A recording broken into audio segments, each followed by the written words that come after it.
Patricia, welcome to the program. Thank you. Why did you decide to devote your life to helping prostitutes? Well, I'm not sure really, Anne. It just kind of happened.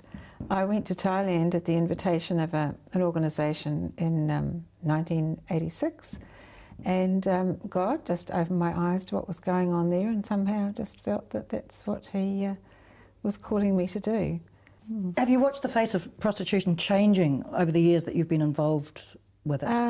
Yes, I think so. It's certainly increasing, and in Thailand it's just gone crazy. I mean, it's illegal, but that's just ridiculous because it's one of the biggest centres for prostitution in the world and a centre for human trafficking, you know, women both coming in and out, and for sex tourism. And I don't know what the figures are because you never know, really. But they say there could be up to 2 million women and children, girl children in prostitution. And in Bangkok it's just everywhere, whereas before it was much more contained, you know, certain areas, but now basically every street where there's cafes or, you know, bars or anything, it's all prostitution as well. Because people have reasons for getting into prostitution, and one of the major reasons is a history of abuse and child abuse. And figures show, well, it's commonly known that most women who've entered prostitution enter at about the age of 14, but the United States are now saying 12. And because that's the age when often kids run away from home if home's unbearable, and you've got to survive somehow.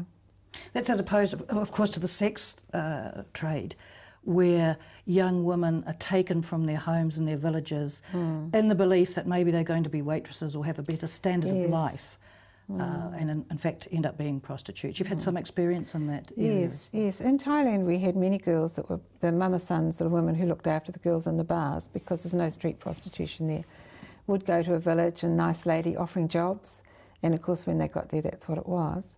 And of course across Europe, and many Thai women and other Asian women being trafficked to the West, that's usually what it is, the offer of job. And waitressing or something, factories, and the same in Europe. We work with a lot of women from Central Europe on the streets in Berlin, Hungary, Bulgaria, Czech Republic and so on. And some are there, they've heard they can get work there and they know what it is, and they've borrowed money to get there, so they're in huge debt bondage. But others are brought on the pretext of waitressing or nannying is another common one. A better life. And of course it's street prostitution. And these people are so desperate, really. You know, some of these countries, I mean, the girls say there's no food, there's no work, we have children, and, you know, what else do you do, really? But of course they don't have any idea of the conditions very often they're coming into. And that's just happening, this huge gangs traffic, you know, of people traffickers bringing women from these countries, particularly Romania, Bulgaria, through Western Europe, sometimes to the States. Some are trafficked to Asia. There are Russian women working in Beijing, and many into the UK. But prostitution in your home country is a bit different to, you know, being deceived and forced and traded. One of those projects that you're involved with is the Alabaster Jar in Berlin. Yes. What's the aim of that project? Well, basically to share Christ's love with these women, but also to show them that they're people of worth and dignity, and to offer them alternatives, such as, you know, opportunities for some other kind of work. We work on 2 streets. We have about a team of 14, all volunteers, and we go to each street once a week. We have some wonderful contacts with the women, and we pray with them and share with them, and, you know, we've really built up trust, and they really trust us and open their hearts. But sort of where we go from here, we're not sure, because it's not so easy. In Thailand, things don't cost a lot of money, you know, to sponsor somebody to go back to school or sponsor their kids so they can do a lower paying job. Or we started a business, Rahab Bazaar, which makes beautiful jewellery now. But, you know, living in the Euro world is somewhat different to living in Asia.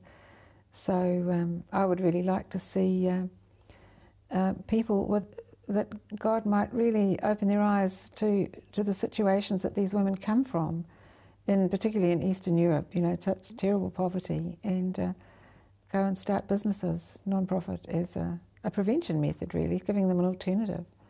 Your vision, your personal hope for the future? Well, I travel a lot. A lot of my work is around the world, really. I'm probably out of Germany as much as I'm there. And I hope to continue that and just really creating awareness of the whole issue of forced prostitution and trafficking, and really motivating people to do something about it. And men need to, I think, encourage other men in the way that they treat women. You know, there's a lot of jokiness in this country about people on the street, women in prostitution, and, you know, it's all a bit of a big giggle. But that's demeaning to women. They say something like 60% of men in the church are involved in pornography, and so I think something has to happen there. Patricia, thank you very much for joining us. Thank you.